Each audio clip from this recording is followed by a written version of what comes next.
Ben, bonjour, pendant qu'on termine là, l'installation technique. Ben oui, effectivement, Andréane Gagné de l'Université Laval, ça me fait plaisir. Merci d'ailleurs à l'Observatoire de m'offrir cette occasion-là de vous rencontrer ce matin. Je vais. Oui, moi, je suis orthopédagogue, orthophoniste de formation et je travaille depuis plus de 15 ans à établir, en fait, quels sont les déterminants d'une qualité éducative, que ce soit en milieu familial ou en milieu scolaire ou en service de garde. Donc, on cherche à déterminer qu'est-ce qui, dans l'environnement, favorise le développement du jeune ou nuit au développement du jeune. Et au fil des années, ben, les écrans se sont imposés. Ça fait maintenant, on est en 2025, les premières études que j'ai effectuées en partenariat avec mes collègues de 2008. C'était avant l'avènement du iPhone, pour vous dire. Et à cette époque, on s'intéressait beaucoup aux émissions, aux programmes de télévision et à l'effet éducatif qu'ils avaient ou non sur les jeunes. Maintenant, on s'intéresse évidemment aux écrans. Et avant toute chose, je veux souligner la contribution exceptionnelle des gens qui travaillent avec moi. Alors, avec moi, sur ce que je vais vous présenter aujourd'hui, ont travaillé Émilie Fournier, qui est étudiante au cycle supérieur. Je dis cycle supérieur parce qu'elle était à la maîtrise, puis j'essaie de la convaincre de faire un doctorat. Tania Tremblay, qui, elle, est chercheuse du Collège Montmorency. Elle est neuropsychologue de formation, elle travaille en développement et elle intervient dans les programmes de technique à l'éducation à l'enfance ainsi qu'en nursing et en sciences infirmières. Alors, donc voilà pour l'équipe. L'équipe a plus de membres que ça, mais les données que je vous présente aujourd'hui, le contenu que je vous présente aujourd'hui, là, c'est Émilie, Tania qui ont contribué là, avec moi à la construction de cette formation-là. Alors, il y a quelque chose qui vous a amené aujourd'hui. Souvent, les sentiments sont partagés entre la curiosité et l'inquiétude. Chez les participants, là, c'est pas, je donne souvent des formations, je vais souvent dans les centres de services scolaires. À main levée, qui est plus du côté de la curiosité et qui est plus du côté de l'inquiétude? Donc, on a, je ne sais pas là, du côté si les mains ont levé aux écrans, mais on a une majorité pour l'inquiétude. Je vous dirais que vous êtes représentant de la mouvance actuelle. C'est d'ailleurs pour cette raison-là qu'il y a eu une commission transpartisane parlementaire sur les répercussions des écrans chez les jeunes pour vous donner une idée de l'importance que cette question-là a pour le Parlement. La dernière commission transpartisane qui avait eu lieu, c'était sur mourir dans la dignité. Alors, ça vous donne une idée de l'importance que le gouvernement ou l'inquiétude peut-être que la société exprime à l'effet au sujet de la place des écrans dans la vie des jeunes. Aujourd'hui, au cours de cette présentation-là, on va s'attarder à 3 thèmes. On va regarder les caractéristiques développementales du jeune de 0 à 18-25 ans, là, qui rendent les jeunes particulièrement à risque des répercussions négatives sur des écrans. Puis, on va expliquer ces répercussions-là selon 2 hypothèses, l'hypothèse de la technoférence et l'hypothèse de la substitution. Laurie a nommé plutôt la technoférence, Félix a nommé plutôt la substitution. On va regarder, vous, comme individu, comment on peut, au quotidien, identifier quelles sont les situations en milieu scolaire ou en milieu familial qui mettent les enfants à risque de substitution ou de technoférence. Puis ensuite, en conclusion, on va regarder des actions qui peuvent être prises à différents niveaux, au niveau gouvernemental, au niveau des institutions publiques, que ce soit en santé ou en éducation. Au niveau municipal aussi, l'organisation des villes, la structure de l'urbanisme. On peut regarder aussi la structure des loisirs, l'offre de loisirs, quel effet ça peut avoir sur les répercussions des écrans chez les jeunes. Et on va aussi regarder qu'est-ce que le milieu familial peut faire ou comment le milieu familial peut agir pour atténuer ou prévenir les répercussions des écrans sur la santé des jeunes. Alors, pourquoi on est ici aujourd'hui? Et un grand changement qu'on a vu, le grand changement sociétal qui fait qu'on est tous assis ici aujourd'hui, c'est le changement qui a eu lieu en 2008. Avant les années 2007-2008, il faut savoir que les technologies existaient. On ne vivait pas non plus dans la préhistoire. Par contre, avant l'avènement du iPhone, on avait un ordinateur au bureau pour travailler. On avait un téléviseur dans le salon pour se divertir. On avait un téléphone dans la cuisine pour communiquer. Donc, chaque usage était confiné à certains lieux, à certains endroits, et on l'utilisait à certains moments. Ce que l'iPhone a provoqué, c'est que toutes ces fonctions-là sont réunies au sein d'un même appareil qui se traîne dans votre poche. Donc, l'effet que ça a eu, c'est que l'utilisation est déconfinée dans les usages, dans les lieux et dans les moments d'utilisation. Vous pouvez utiliser cet appareil-là en tout temps, en tout lieu, pour le travail, pour communiquer, pour vous divertir, à n'importe quel moment de la journée. Et ça a fait naître ce qu'on appelle un nouveau modèle économique qui s'appelle l'économie de l'attention. C'est-à-dire que le temps que vous passez sur vos écrans a une valeur. Donc, l'industrie a deux objectifs que j'ai appelés le click and stick. L'objectif premier, c'est de vous faire cliquer. L'objectif deuxième, c'est quand vous avez cliqué, c'est de vous laisser scotcher à votre écran le plus longtemps possible. Plus vous cliquez, plus vous restez à votre écran, plus c'est payant. C'est ce que l'industrie a construit comme modèle économique. Maintenant, qu'est-ce qui fait qu'un individu va cliquer? C'est que c'est souvent la stratégie de marketing la plus fréquemment utilisée, c'est le fear of missing out, excusez, c'est le FOMO et non pas le FOMA. Le fear of missing out, qui est la stratégie qui est basée sur la peur qu'a l'individu de manquer une information, un nouveau jeu, une nouvelle, un upgrade, une nouvelle application. Ça, c'est le fameux, sur vos réseaux sociaux, le fameux meilleure recette de courge ever.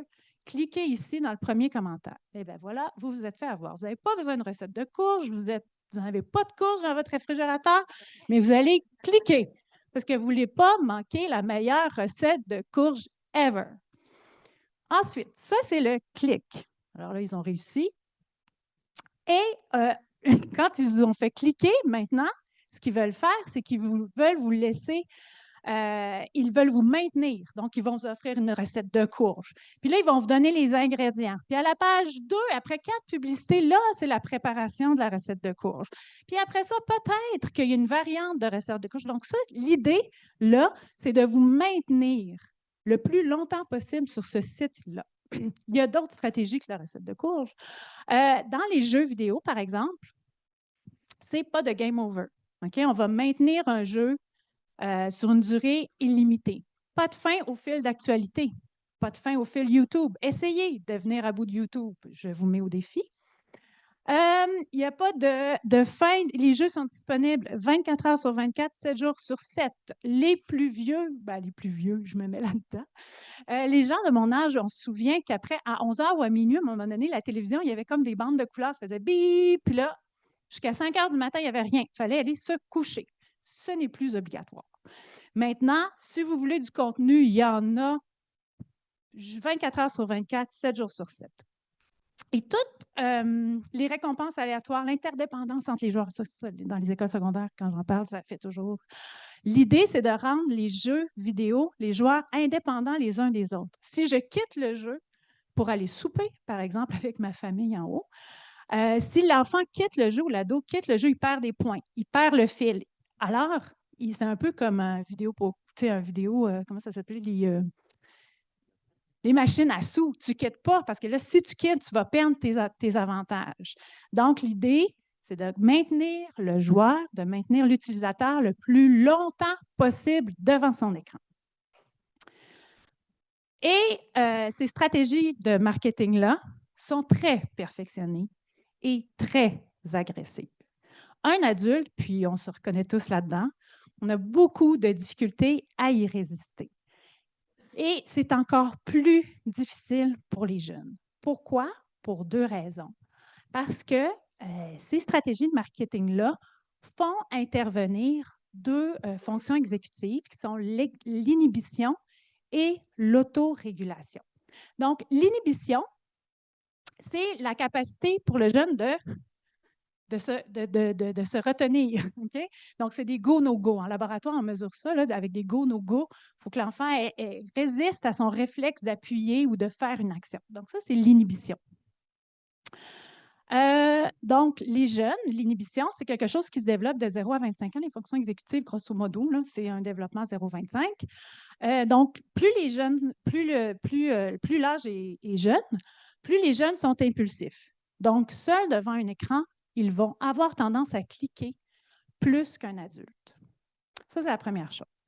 L'autorégulation aussi est en développement chez le jeune. Donc, les jeunes auront aussi plus de difficultés à évaluer le temps qui est passé devant l'écran ou à évaluer le bon moment pour s'arrêter. Puis moi, je vais faire des conférences dans les écoles, là, je vais voir les jeunes dans leur classe, puis je leur demande toujours, une des questions classiques que je leur demande, c'est comment tu fais pour savoir que c'est le temps d'arrêter de jouer? Tu sais, le temps d'arrêter de regarder, le temps. Puis leur réponse, c'est jamais ah, je m'ennuie, c'est jamais rarement, je trouve ça plate ou faut que je fasse autre chose. C'est toujours ah, j'ai mal partout. Comme c'est physiquement qu'ils le ressentent, le besoin d'arrêter. C'est pas ah, ben finalement, le contenu m'ennuie ou c'est jamais ça. C'est toujours comme physiquement un inconfort, parce que souvent, ils sont sur une tablette, ils sont plutôt inconfortables. C'est plutôt ça qui les arrête. C'est le message que je reçois quand je vais dans les écoles.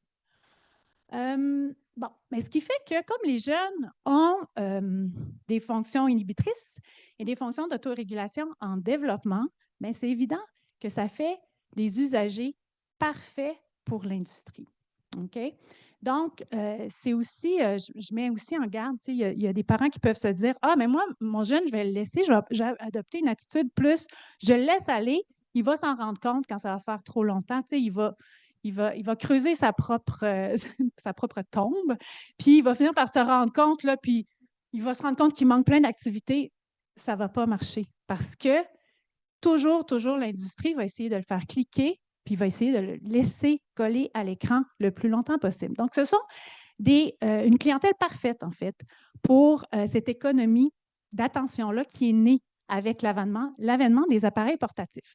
Là, ici, c'est des données on en a présenté beaucoup, je vais passer vite. Grosso modo, c'est d'autres données, mais ça recoupe beaucoup ce qui vous a été présenté.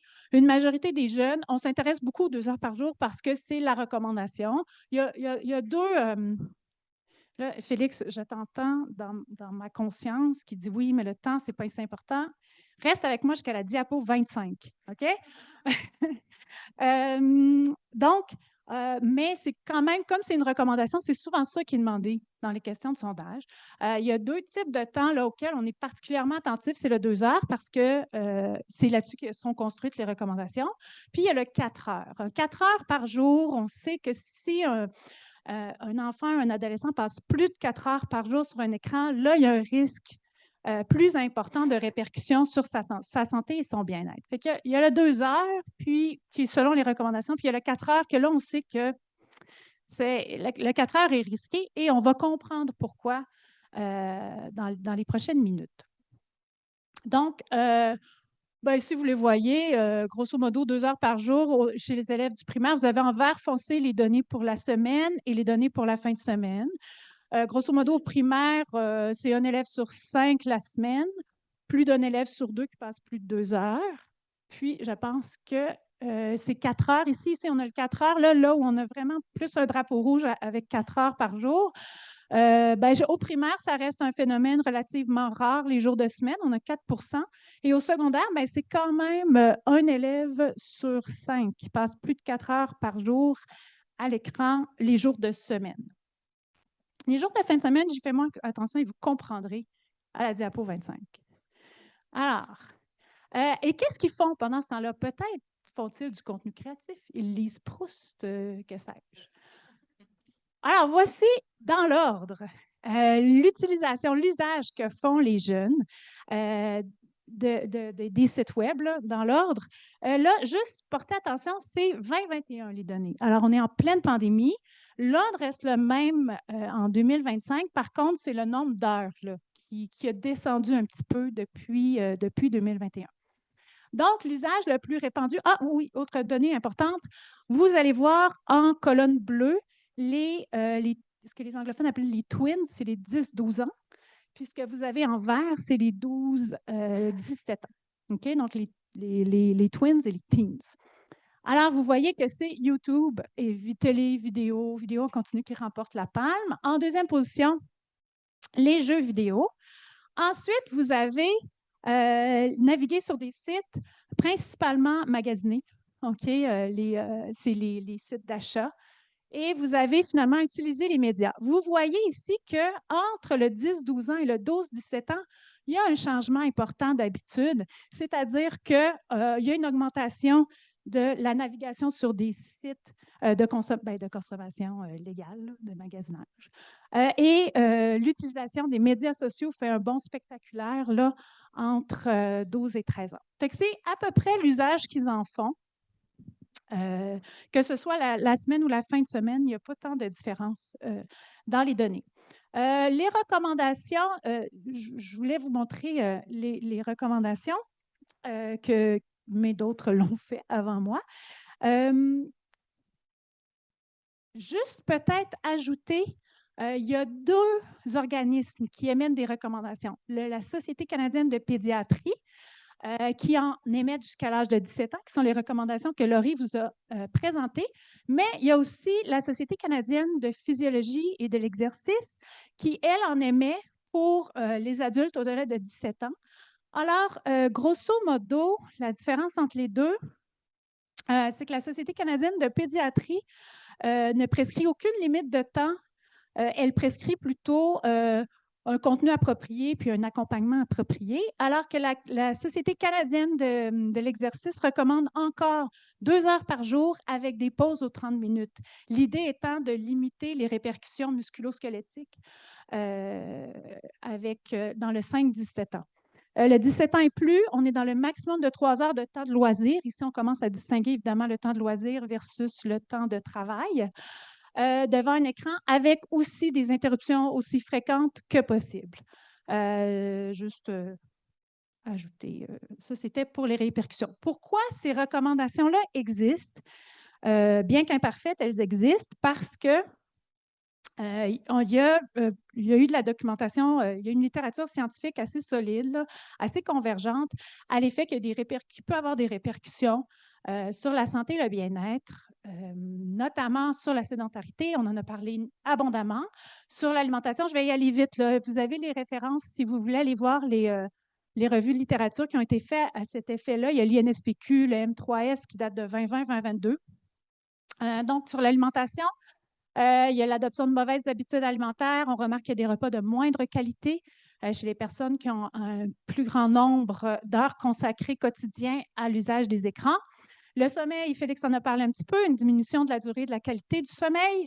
Cette diminution-là nuit à l'apprentissage, la mémoire, l'humeur. Quiconque a eu de jeunes enfants sait que ça peut affecter l'humeur, pas dormir, et le comportement.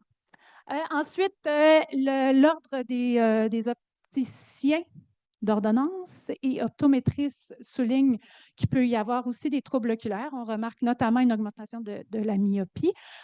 C'est pour ça qu'il y a aussi la recommandation, toutes les 30 minutes, de lever le regard, poser le regard sur l'horizon pour limiter les répercussions des troubles oculaires.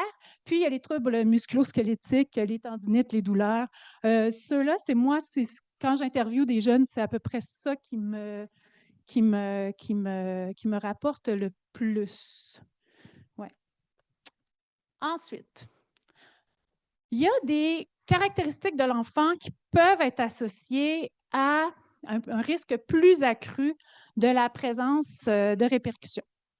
Donc, il y a les tempéraments de l'enfant, donc les caractéristiques qui sont propres à l'enfant. Il y a le besoin de valorisation sociale qui peut rendre les jeunes plus enclins à faire plus d'heures d'écran. On devine pour les réseaux sociaux, possiblement.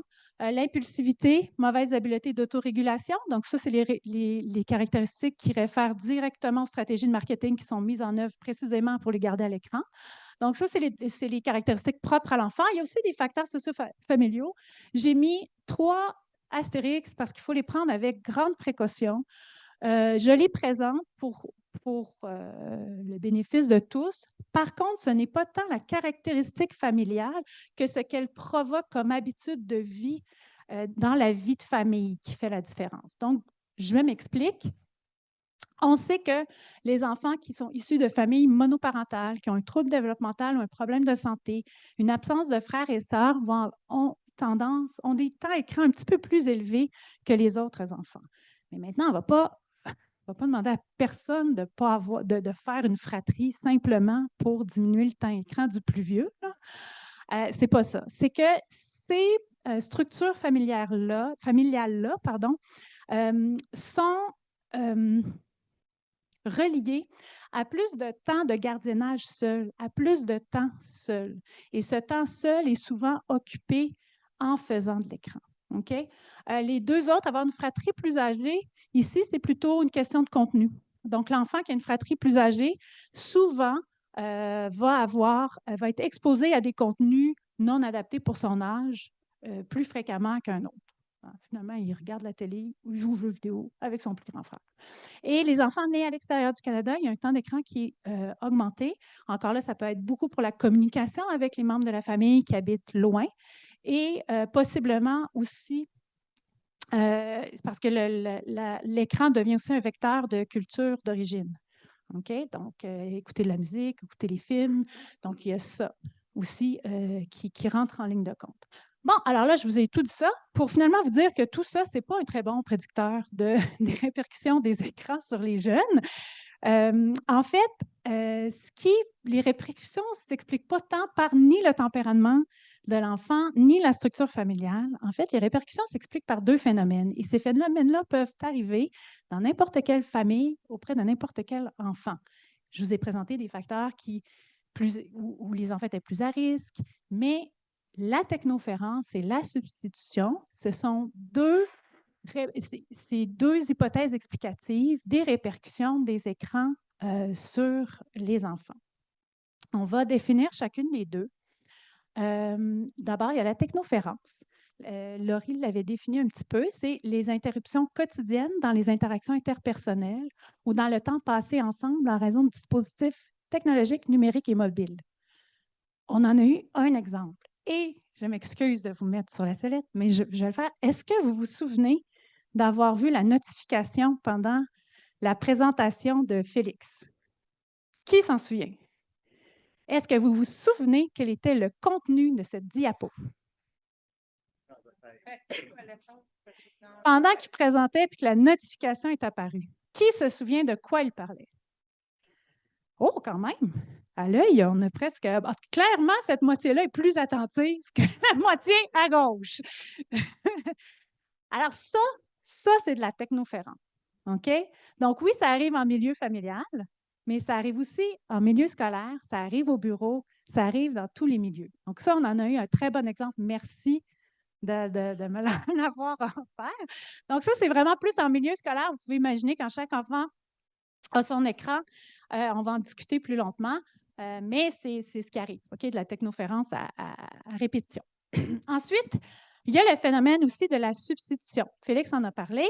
C'est le phénomène qui existe quand l'écran remplace une activité qui soutiendrait l'apprentissage et le développement ou qui remplace l'interaction sociale. Ça, c'est la substitution. OK? Alors, on va regarder ensemble. Moi, je veux juste préciser, je n'ai aucune notion du temps. Alors là, et je n'ai aucune horloge.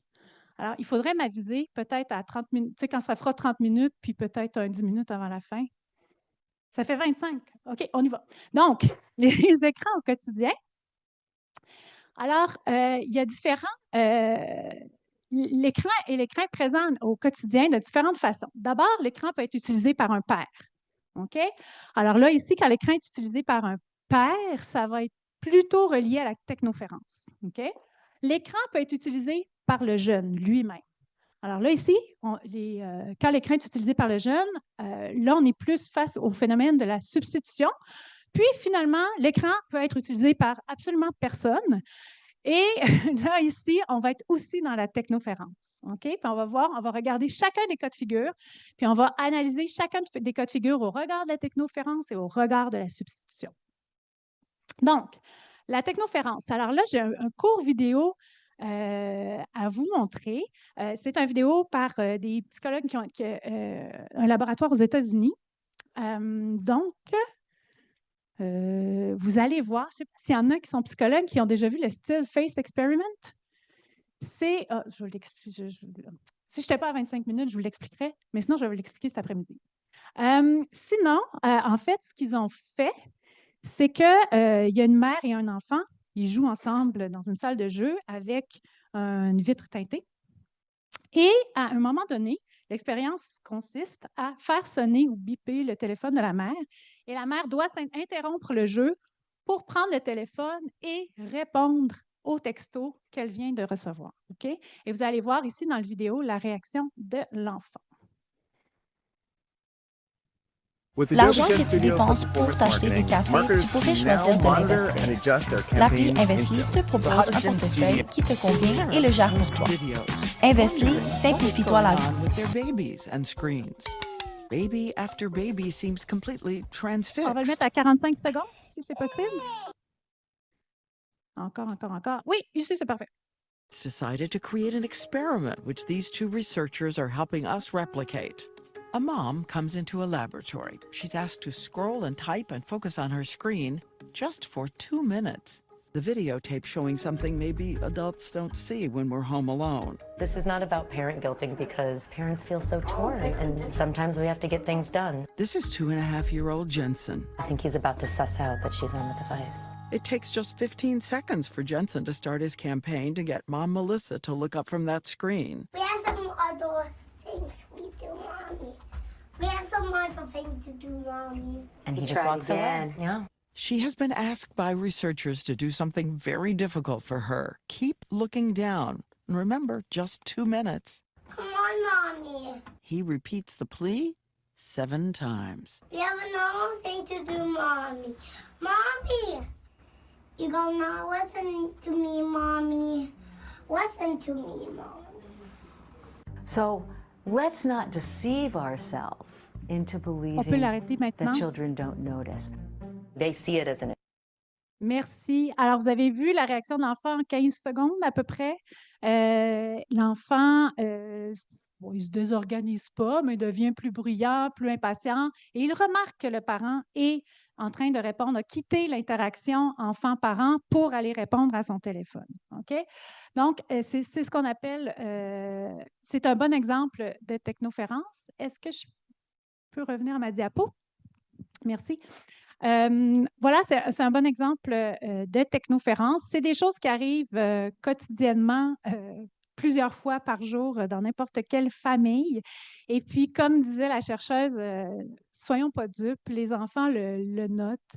À chaque fois qu'il y a une interruption, les enfants sont affectés d'une façon ou d'une autre. L'INSPQ a fait une recension des écrits l'an dernier sur les répercussions de la technoférence chez les jeunes de 0,5 ans, des parents sur les jeunes de 0,5 ans. Donc, la recension d'écrit a démontré que ça diminue la vigilance du parent. Particulièrement, donc il faut être particulièrement prudent dans les lieux comme les jardins d'enfants, les parcs à jeux, quand il y a des balançoires, puis il y a des enfants qui courent devant les balançoires. C'est souvent là aussi que le parent prend ses messages. Les piscines privées, on ne le dira jamais assez, il faut éviter. Donc, les moments où le parent doit être vigilant, peut-être une recommandation de fermer les notifications pour s'assurer que le parent reste concentré. Ensuite, on voit aussi une augmentation des conflits, des comportements perturbateurs. Vous l'avez vu, le jeune commence à se désorganiser. Il est tout seul avec sa mère. Moi, j'ai trop d'enfants. J'ai beaucoup d'enfants. Je vous garantis, mais non, j'en ai pas trop. Je les aime tous égales. Je vous garantis que si tous mes enfants étaient dans la pièce et que je prenais mon téléphone, ça ne serait pas comme « Oh, we're done, mamie ». C'est sûr qu'il y en a un qui lance un bloc à la tête de son frère pour une raison ou pour une autre. C'est sûr. Donc, une augmentation des conflits, des comportements perturbateurs, parce que l'interaction a été complètement brisée. Donc, on se retrouve un peu, l'enfant se retrouve complètement désorienté. J'avais une discussion, je n'en ai plus, qu'est-ce que je peux faire? Peut-être lancer le bloc sur mon frère, ce serait une bonne idée. L'autre raison pour laquelle ça augmente les conflits, les comportements perturbateurs, c'est que quand on est à l'écran, Ben, c'est d'ailleurs pour ça que le cellulaire n'est pas permis en conduisant. On devient beaucoup moins attentif aux signaux environnants, ce qui est vrai aussi en milieu familial. C'est-à-dire que quand on sent que la tension dans la fratrie augmente, ça s'entend. Le ton monte, les gestes deviennent plus brusques, ça s'entend. Donc, on ne peut pas prévenir, le parent qui est à son écran ne peut pas prévenir la désorganisation de la dynamique et manque une très belle occasion d'enseigner une habileté sociale de résolution de conflits. Et c'est autant d'occasions manquées. Puis moi, j'ai de plus en plus, là, c'est très anecdotique, mais j'ai de plus en plus de témoignages d'enseignantes au préscolaire, 4 ans, 5 ans, qui me disent « Les enfants arrivent de moins en moins près au niveau des habiletés socio-émotionnelles. » Peut-être que ça, c'est un facteur. Ceci dit, les écrans ne sont pas le seul facteur, là, mais ça pourrait. Ensuite, il y a des diminutions de certaines pratiques de soutien à l'apprentissage, comme la verbalisation pendant le jeu ou le soutien, comme je le mentionnais, à la résolution de conflits. La verbalisation pendant le jeu, je le joue avec un enfant. On joue, je suis en train de lui parler, puis tout à coup, oups, la discussion s'interrompt, il y a moins le nombre d'échanges est d'autant diminué. La technoférence existe aussi à l'école. On en a parlé, la présence du cellulaire, même sur une table, sans notification, semble diminuer la mémoire de travail, parce que chaque fois qu'on regarde le cellulaire, l'attention est déviée. Aussi, quand chacun dispose de son écran personnel, il faut savoir que la technoférence est augmentée. Et moi, je travaille dans la région de Québec, il y avait un centre de service scolaire qui avait eu la bonne idée, une école qui avait eu la bonne idée, chaque enfant avait un écran, un iPad, oui, ouais, peu importe, un écran personnel, et l'école s'était dit hey, on ne se fera pas avoir, on va mettre des miroirs dans le fond de la classe pour que l'enseignant puisse voir ce que les élèves font pendant ce temps-là. Quelques mois plus tard, ils ont mis un rideau devant le miroir. C'était impossible pour plusieurs enseignants d'enseigner parce qu'ils étaient trop discrets de ce qu'ils voyaient dans le miroir. OK? Mais c'est la même chose pour le jeune qui est assis en arrière de la classe. Lui aussi voit tous les écrans devant lui. Et chaque fois qu'il y a une interruption, chaque fois qu'il y a une technoférence, son attention est déviée. Et en anglais, ils ont fait référence à ça comme étant les écrans secondaires, en référence à la fumée secondaire. Donc, quand quelqu'un reçoit une notification, c'est 5 à 7 jeunes autour de lui qui sont déviés, dont l'attention est déviée. Une classe de 25-30, ça en prend 5-6. Il n'y a plus personne qui est attentif, réparti dans le groupe. Là. Mais ça veut dire que la technoférence dans les écoles, si chacun dispose de son écran personnel, c'est vraiment un facteur sur l'attention de la classe. Ensuite, il y a le multitâche numérique, naviguer, recevoir et envoyer des messages. Ça a des répercussions négatives, c'est ce que je vous expliquais, que ce soit chez l'élève utilisateur ou chez les élèves qui l'entourent. Technoférence. Donc, ça, c'est pour le phénomène de la technoférence. Maintenant, sur le phénomène de la substitution. Le phénomène de la substitution, on en a un peu parlé. Moi, j'ai repris ici la fameuse recommandation là, par jour quotidienne. J'ai repris les recommandations d'une journée typique, utopique d'un jeune. De quoi cette journée devrait avoir l'air? C'est ma diapo 25. OK? Alors, diapo 25. Donc, l'enfant typique, 6 heures, puis là, je dis école, mais tu sais, en classe. 6 heures en classe, là, j'ai pris des moyennes. Hein, fait que... ensuite, sommet, 9 heures. J'ai pris une norme de 9. Tu sais, ça aurait pu être 11, ça aurait pu être 9. Activité physique modérée, j'ai mis un 45 minutes. Activité physique intense, un autre petit 45 minutes. On est au primaire, là, ici. Repas, 2 heures de repas, 2 heures de repas, ce qui inclut la préparation et l'aide à la préparation des repas. Devoir, une petite heure. Transport, 1 heure. Hygiène et routine, 2 heures. Brosser les dents, faire son lit, s'habiller, chercher ses vêtements, perdre ses vêtements, retrouver ses vêtements. Et ensuite, ce qui fait qu'au final, un jeune qui respecte à peu près, qui fait à peu près ce qu'il a à faire dans une journée, dispose d'environ 1h30 de temps libre par jour. Ce qui explique la recommandation du 2 heures. C'est qu'il n'y a pas de miracle. OK? Ils ont 1 heure à peu près, là, 1h30, 1 minute de temps libre par jour, mais la majorité font plus que 2 heures d'écran par jour. Il y a quand même juste 24 heures dans une journée. Fait qu'il n'y a pas de miracle. S'ils font plus de 2 heures, sait qu'il y a quelque chose écope ailleurs.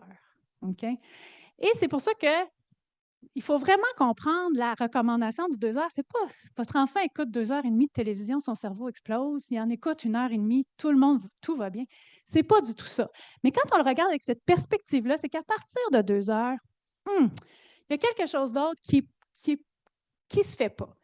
Est-ce qu'il compense autrement? Est-ce qu'il en fait plus une autre journée, semaine, fin de semaine? Là, c'est là que ça devient un peu c'est là qu'on retrouve toutes les nuances du, oui, mais 2 heures. Effectivement, le 2 heures en soi, ça ne veut pas rien dire. Si ça remplace quelque chose d'important, là, ça risque d'avoir des répercussions. Fait que c'est le fait de semaine, la substitution, c'est displacement en anglais. Donc, c'est ça. Au lieu de lire, au lieu d'aller jouer dehors, au lieu de faire de pratiquer un instrument de musique, par ailleurs, les cours de musique et d'art diminuent drastiquement. C'est peut-être une question d'économie, c'est peut-être une question aussi d'intérêt plus limité. Mais si tout ça est remplacé par des activités écran, bien, effectivement, les activités précédentes soutiendraient potentiellement mieux le développement de l'enfant que ce qu'ils font sur l'écran, si on prend en compte qu'ils écoutent YouTube, qu'ils jouent à des jeux vidéo. Ça dépend aussi de ce qu'ils font. Mais ce phénomène-là de substitution explique possiblement plusieurs choses. Ça explique aussi pourquoi le nombre d'écrans représente aussi un facteur de risque. Je n'en ai pas parlé, je vais le garder pour maintenant. Mais on sait que le nombre d'écrans, plus l'enfant a accès à un nombre d'écrans important, plus le risque de répercussion augmente. Donc, 1 écran, ça va, 2 écrans, ça va encore. À 3 écrans, il semblerait que le risque sur la santé et le bien-être s'accroît. 3 écrans, pour vrai, tous les adolescents ont 3 écrans. Une console de jeux vidéo, un ordinateur pour travailler, un téléphone cellulaire, c'est fait. Ils en ont tous 3 écrans. OK? Mais pourquoi est-ce qu'à partir de 3, ça devient plus risqué? C'est possiblement à cause de la substitution. C'est que l'écran à table va nuire aux devoirs, va nuire aux interactions sociales. L'écran dans la chambre, lui, va nuire au sommeil. L'écran dans les poches transforme le temps de transport qui pourrait être actif en temps écran. L'écran dans la salle de jeu nuit aux jeux, aux interactions. Et donc, plus le nombre d'écrans augmente dans la famille, plus le phénomène de la substitution, qui, lui, nuit au développement de l'enfant, risque d'apparaître. Là, je vous présente des données toutes fraîches.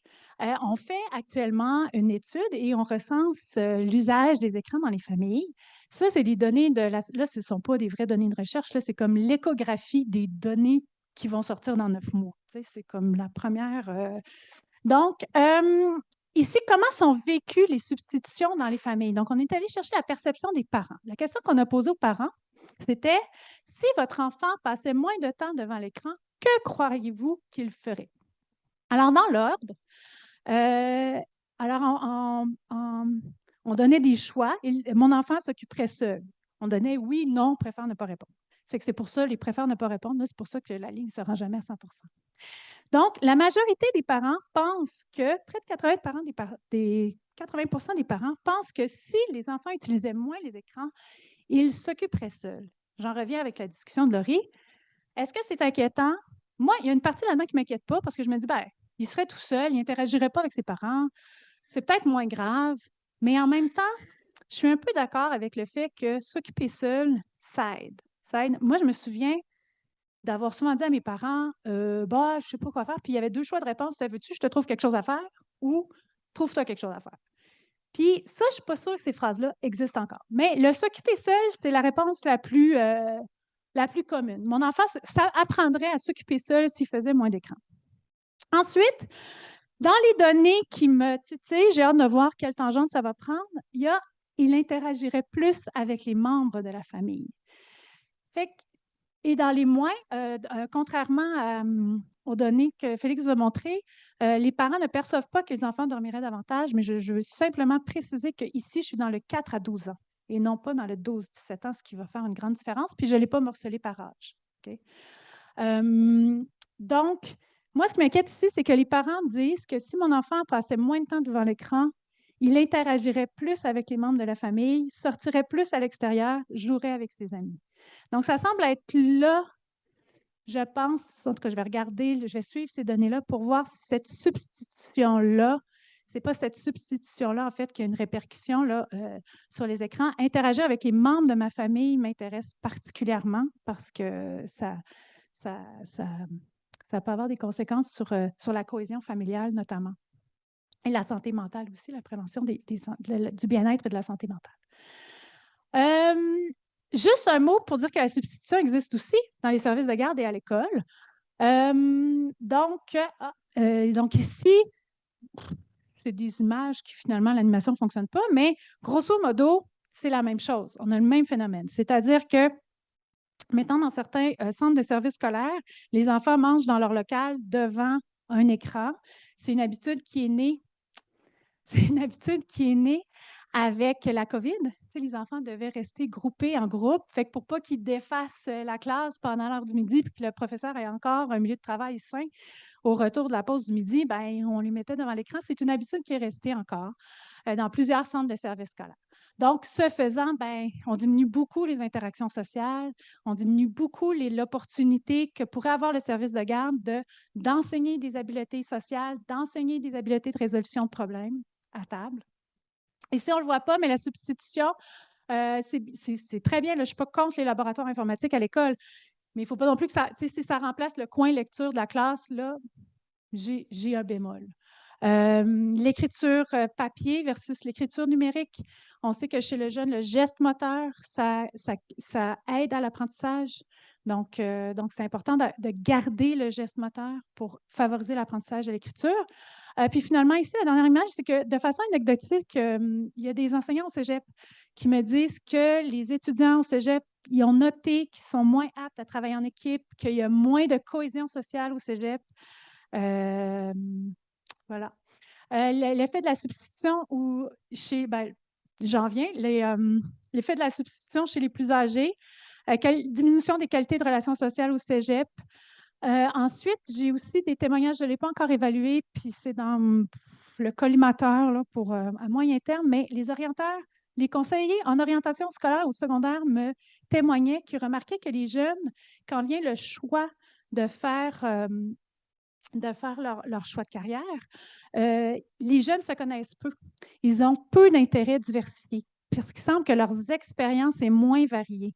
Donc, les conseillers d'orientation scolaire me disaient que leur travail devient plus compliqué.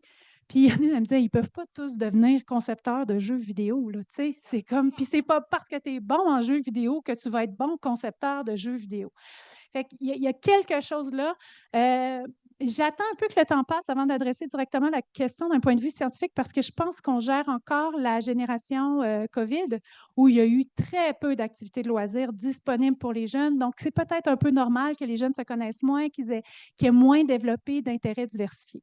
Ici, j'ai généré, je vais vous le faire remarquer, j'ai généré cette image avec l'intelligence artificielle. Et la commande que j'avais envoyée, c'était quelque chose comme classe avec dodo, chaque enfant a un ordinateur personnel. Mais regardez, il y a un enfant, il joue au poker. J'ai aucune idée pourquoi l'intelligence artificielle a généré un enfant qui joue au poker. C'était absolument pas dans la commande, mais je l'ai laissé juste pour qu'on se rappelle collectivement de rester critique quand l'intelligence artificielle nous génère, que ce soit des textes ou des images. Il peut y avoir des incohérences. Il faut rester attentif à ce que ça nous génère. Chez les plus jeunes, il doit me rester 10 minutes, mais je veux vraiment parler des répercussions sur les plus jeunes. Chez les 0-5 ans, l'apprentissage se fait par l'interaction en multimodalité. Il faut toucher, goûter, sentir, entendre. Un apprentissage sur écran supprime absolument presque toutes les modalités, sauf la vision. Okay? L'enfant le voit, mais toutes les autres modalités sont supprimées. Ce qui fait que l'apprentissage se fait plus difficilement et de façon plus superficielle. Et là, il y avait une question ce matin dans le mot d'ouverture. Oui, mais est-ce qu'il y a des applis éducatives? Il y a une équipe de recherche aux États-Unis qui s'y est intéressée. Ils ont testé 100 applications éducatives. Là, je parle d'applis, d'applis que vous pouvez avoir sur le Apple Store ou autre. 100 applications dites éducatives qui ont été évaluées, dont les 25 applications les plus utilisées dans les écoles américaines. Aucune, zéro application, on obtenait la note de passage sur les 4 critères de qualité éducative. OK? Alors, c'est important de se rappeler que très peu d'applications dites éducatives le sont dans les faits et que éducatif, c'est une appellation qui n'est pas contrôlée. Toutes les applications, tous les sites peuvent se dire éducatifs. Maintenant, quels sont les 4 piliers d'une application éducative? Alors, ça doit nécessiter un effort intellectuel, un engagement de la part de l'élève. Le contexte doit être signifiant et transférable et ça doit solliciter des interactions sociales. Alors, si je vais prendre l'exemple de ce que Laurie a développé, si on regarde ça, bien, clairement, il y a l'engagement de l'élève qui est sollicité. Okay? Il y a aussi un contexte signifiant et transférable et en plus, elle me disait, ça a été rattaché aux objectifs d'apprentissage, aux compétences à développer en matériel. Donc, on a ici le pilier 3 qui est respecté. Ça sollicite les interactions sociales, peut-être pas directement quand l'élève est seul devant l'écran, mais moi, je peux imaginer qu'en classe, à un moment donné, il y en a un qui pousse là, tu sais, ça finit par créer une espèce d'ambiance sociale puis une certaine interaction sociale. Est-ce que ça nécessite un effort intellectuel? Oui, parce qu'en plus, c'est en lien avec l'objectif. Donc ici, on a quelque chose qui respecte à peu près les 4 piliers. Eux, comment ils évaluaient les applications les plus utilisées? En fait, sur les 4 piliers, ils donnaient des notes de 0 à 4 et aucune application n'a eu pour aucun des piliers une note supérieure à 1. OK? Fait que ça aussi, il faut aussi peut-être réfléchir quand on est en contact avec les parents. Bon, ben, tu sais, des fois, on pense que l'enfant fait quelque chose d'éducatif pendant qu'on fait le souper, mais c'est correct qu'il se divertisse. Il ne faut juste pas penser que c'est si éducatif que ça. Maintenant, comment agir? Je vais prendre des exemples pour terminer de recommandations qui existent, puis on va regarder dans chacune de ces recommandations-là, qu'est-ce qui, dans la recommandation, va aider à diminuer la technoférence? Qu'est-ce qui, dans la recommandation, va aider à diminuer la substitution? Donc, ici, ce qu'on a, c'est la réglementation en service de garde à l'enfance. C'est un article, donc je vais vous le lire, là, c'est un article de cette loi-là. Le prestataire de services de garde éducatif ne peut mettre à la disposition des enfants un téléviseur, un ordinateur, une tablette électronique ou tout autre appareil audiovisuel que si leur utilisation est intégrée au programme éducatif et qu'elle survient sporadiquement, c'est-à-dire pas tous les jours, sans excéder 30 minutes dans une même journée. Leur usage est interdit pour les enfants âgés de moins de 2 ans. Ça, c'est parce que c'est calqué sur les recommandations de la Société canadienne de pédiatrie. Maintenant, qu'est-ce qui, là-dedans, aide à diminuer la technoférence? Le fait de diminuer, de ne pas mettre à la disposition des enfants un téléviseur, un ordinateur moins, là, mais c'est surtout un téléviseur. Dans les services de garde, particulièrement en milieu familial, en CPA, je l'ai moins vu, mais souvent, il va y avoir un téléviseur. C'est pas inhabituel de voir un téléviseur allumé dans le salon de service de garde en milieu familial, par exemple. Donc, ça, c'est pour la technoférence. Maintenant, pour la substitution, qu'est-ce qui, là-dedans, prévient le phénomène de la substitution? C'est la partie qui dit si leur utilisation est intégrée au programme éducatif. Donc, ça ne devrait pas remplacer le programme éducatif puisqu'il doit y être rattaché. OK? Fait que là-dedans, on a des éléments qui permettent aux intervenants de diminuer la substitution, de diminuer la technoférence. Maintenant, les autres recommandations que j'aime pour le milieu scolaire, c'est celles de la Nouvelle-Zélande qui sont parues à l'été dernier. Donc, on a des recommandations ici pour les écoles primaires, puis ici pour les écoles secondaires. Pour les écoles primaires, là, je vais grosso modo, l'interdiction des téléphones, des cellulaires et des montres intelligentes en classe sur le temps d'instruction. Non, en fait, eux, c'est dans l'école, excusez. Interdiction, montre, c'est à l'école, à l'école. Ici, pas plus du tiers du temps d'école sur écran, ce qui inclut les TBI, l'appareil personnel. Donc, sur une période de 1 heure, on s'attend à avoir à peu près 20 minutes. D'ailleurs, il précise, un temps maximal d'une session, c'est 20 minutes. L'idée ici, c'est de ne pas les maintenir pendant 1 heure de temps consécutif à l'écran. OK? C'est vraiment, et que ça ne se substitue pas à autre chose. Si j'utilise l'écran pendant 20 minutes, bien, c'est donc qu'il y a eu d'autres types d'enseignements que l'écran. Et ensuite, une chose que nous, on ne questionne pas beaucoup, mais que là-bas, ils ont beaucoup questionné, c'est l'utilisation des écouteurs et la santé auditive, en fait. Et nous, socialement, on a souvent entendu parler de la santé oculaire, de la santé visuelle et très peu de la santé auditive.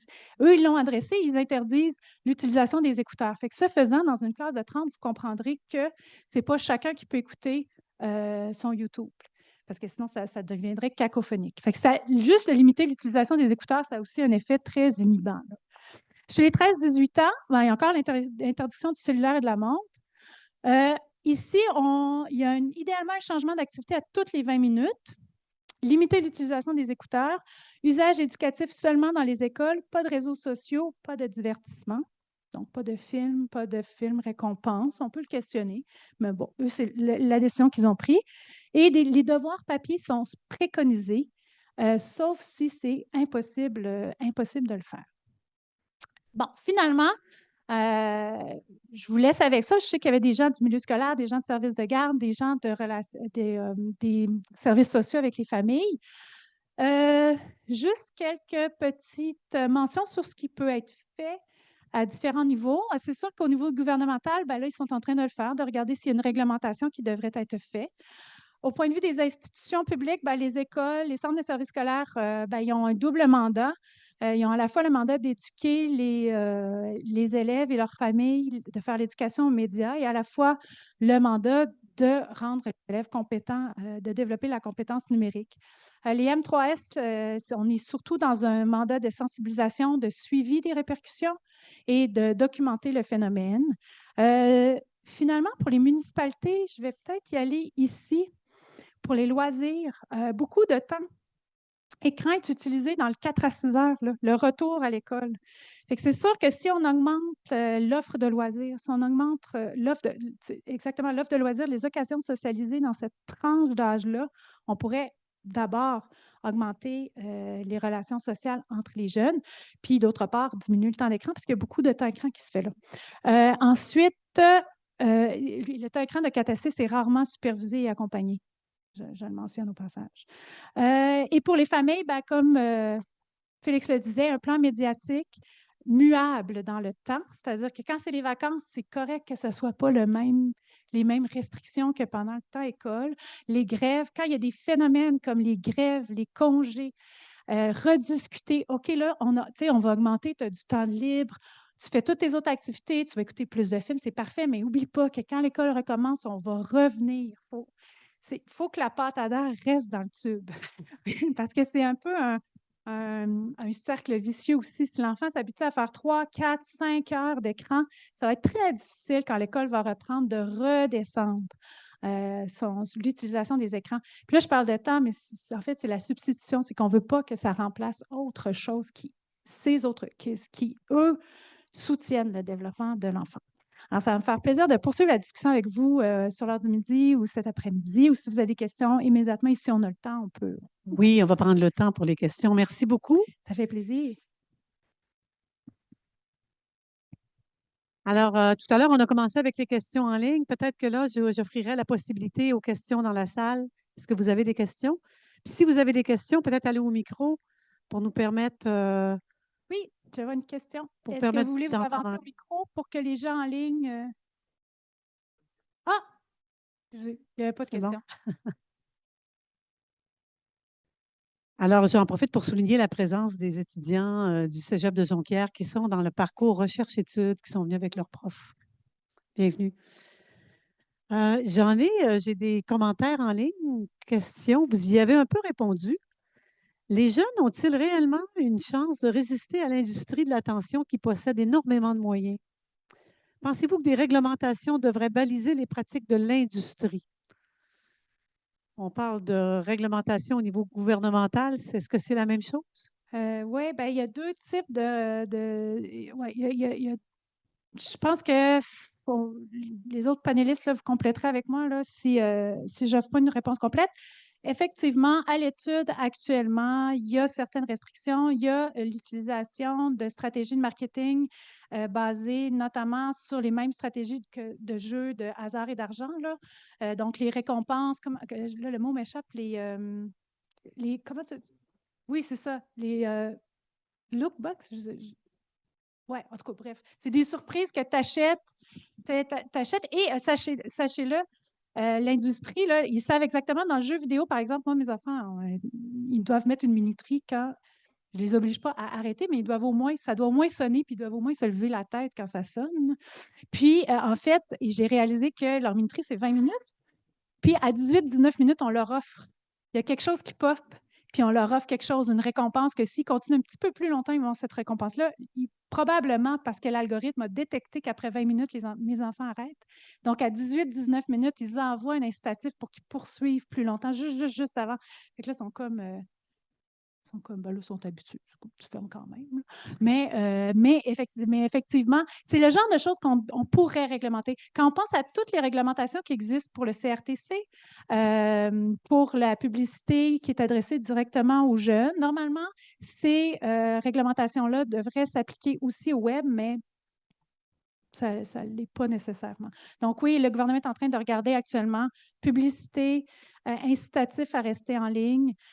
Pornhub, il y avait un projet aussi d'un projet pour qu'il y ait une meilleure réglementation, un projet qui n'est pas passé au fédéral. Mais oui, il y a un désir collectif de le faire. Maintenant, comment le faire?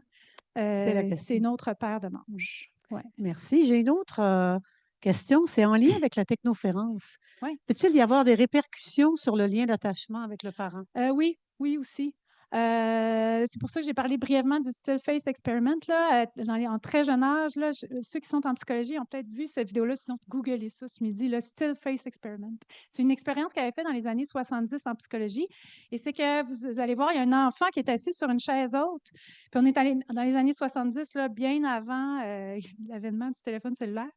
Et en fait, il interagit avec sa mère, puis tout à coup, l'expérience consiste, quand la mère entend une cloche, elle doit avoir un visage qui ne répond plus à l'interaction de l'enfant. Et on est un enfant d'à peu près 14 mois, là, à l'étape préverbale. Puis, et l'enfant, vous regarderez, l'enfant se désorganise en 45 secondes, mais on sent vraiment la panique, l'anxiété. Et ce que les chercheurs ont démontré, c'est que si ça arrive trop souvent, le lien d'attachement mère-enfant est diminué. Et ça a été refait dans les pays scandinaves avec le téléphone cellulaire et on a retrouvé le même effet. Merci. Et pour terminer, s'il n'y a pas d'autres questions dans la salle, un commentaire qui dit « En regard de ce cercle vicieux que vous mentionnez lors des congés, je suggère plutôt de voir les périodes de congés comme des occasions de laisser davantage de côté les écrans pour faire d'autres activités. » Oui, ça peut servir. Ils ont plus de temps libre. Moi, ce qui me rassure quand le temps écran augmente pendant les fins de semaine ou pendant qu'il y a beaucoup de temps libre, c'est que je me dis, bon, ben, ça ne remplace pas autre chose. Par contre, ça peut peut-être les empêcher de découvrir autre chose. Fait que c'est probablement ça, l'intervention de la personne. Si ça les empêche de découvrir autre chose, ben là, effectivement, faut rester attentif. Si vous êtes parent, il faut rester attentif à est-ce que mes enfants ont des intérêts diversifiés? Est-ce qu'il a un intérêt unique? C'est important de cultiver cette biodiversité des intérêts pour que justement l'enfant ait plus de choses à sa disposition là, pour développer sa personnalité puis assurer son bien-être. C'est une grande responsabilité pour les parents maintenant. C'est un enjeu de plus. Ouais. Dans le décor, les écrans, on n'avait pas ça il y a quelques années, mais maintenant, c'est une nouvelle réalité. Si vous le voulez bien, on va prendre le temps d'aller dîner.